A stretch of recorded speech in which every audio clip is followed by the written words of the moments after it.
Carrie, I've been getting a lot of questions from people on growing edibles, and most of them think that you can only do it in the vegetable garden, like your tomato plants. But I know a plant like herbs you can grow inside. Absolutely, Roger.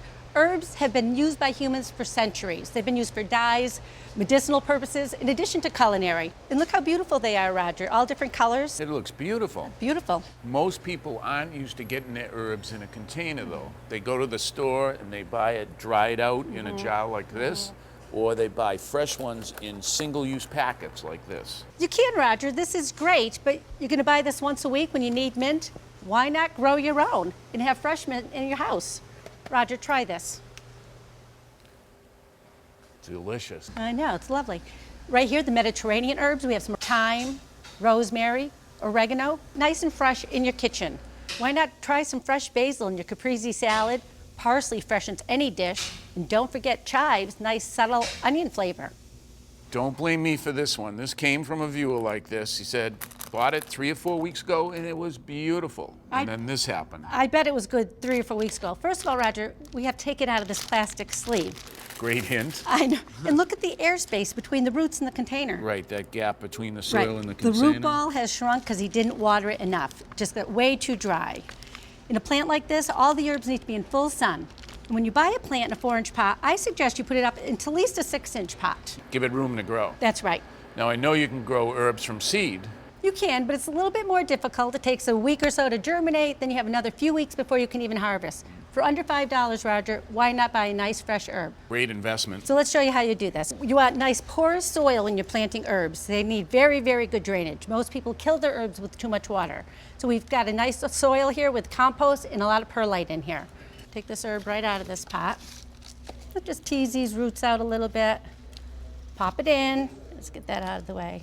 You want to leave about a ½ inch on the top of the rim of the pot so you have room for your water to go in, a little reservoir space. And you're not packing it in too hard. Now we're just going to put that in.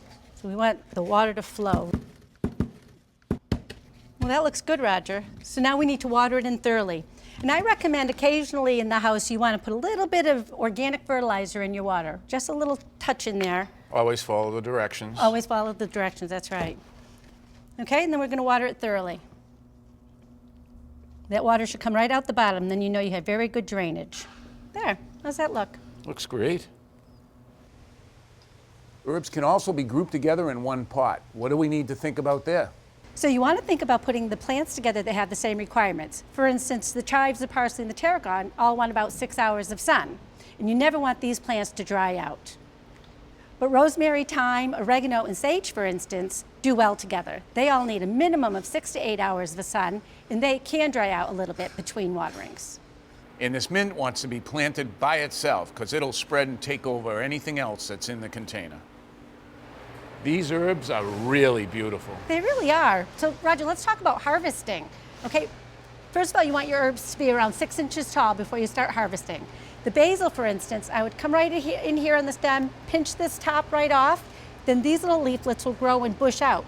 Even if you're not cooking with your herbs, still continue to pinch them so it encourages new growth and they get nice and full. That's a good tip. The parsley, you want to pinch on the outside of the plant, Roger. Take the leaflets on the outside because the new growth comes from the center. So what about the chives? Chives are very easy. Just come right in here and cut a couple inches off and the leaves will continue to grow. Just like a haircut. Just like a haircut.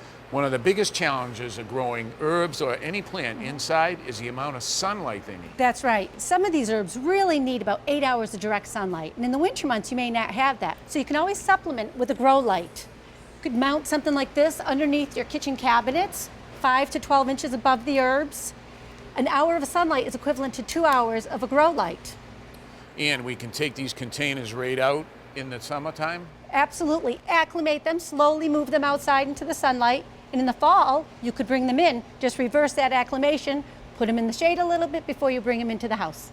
Thanks, Carrie. It's going to be great to have herbs all year long. You're welcome.